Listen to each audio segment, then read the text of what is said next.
ഇപ്പോഴും നമ്മൾ യേശുക്രിസ്തുവിനെ കുറിച്ച് നമുക്ക് പഠിക്കാം. ആകാശം ഭൂമിയും സമുദ്രം സൃഷ്ടിച്ച സർവശക്തനും സർവവ്യാപിയും സർവജ്ഞാനിയുമായ സ്വയം ഭൂതനായ മഹാദൈവത്തെ ആരും ഒരു നാളും കണ്ടിട്ടില്ല. യേശുക്രിസ്തു എന്താണ് ചെയ്തത്?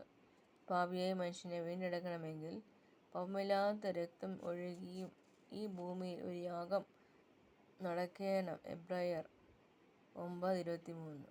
പാപമില്ലാത്ത രക്തം ദൈവത്തിന് മാത്രം ആയതിനാൽ നിത്യനിയമം സ്ഥാപിക്കാൻ വേണ്ടി യേശുക്രിസ്തു സ്വയം ഏറ്റെടുത്തു. യേശുക്രിസ്തു എന്താണ് ചെയ്യുവാൻ പോകുന്നത്? കർത്താവായ യേശുക്രിസ്തു തന്നിലും തൻ്റെ യാഗത്തിലും വിശ്വസിച്ച് തൻ്റെ കൽപ്പനകൾ പാലിച്ച് ജീവിച്ചവരെ തന്നോട് കൂടെ സ്വർഗത്തിൽ ഇരുത്തുവാൻ വേണ്ടി വീണ്ടും വരുവാൻ പോകുന്നു. അതുപോലെ നാം സത്യദൈവത്തിൽ അവൻ്റെ പുത്രനായ യേശുക്രിസ്തുവിൻ്റെ തന്നെ ആകുന്നു. അവൻ യേശുക്രിസ്തു സത്യദൈവം നിത്യജീവനുമാകുന്നു.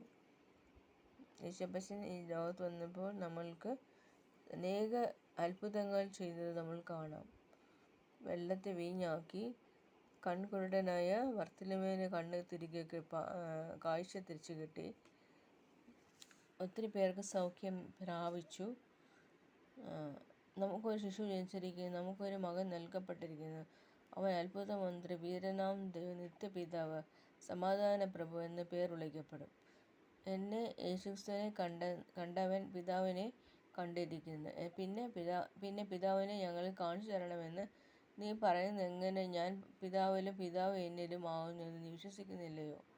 ഇരിക്കുന്നവനും ഇരുന്നവനും വരുന്നവനുമായ യേശുക്രിസ്തുവിന് വേണ്ടി വീണ്ടും വരുന്നത് സർവശക്തിയുള്ള കർത്താവായ ദൈവം പരിശുദ്ധൻ പരിശുദ്ധൻ പരിശുദ്ധൻ എന്ന് അവർ രാപ്പകൽ വിശ്രമം കൂടാതെ പറഞ്ഞുകൊണ്ടിരിക്കുന്നു.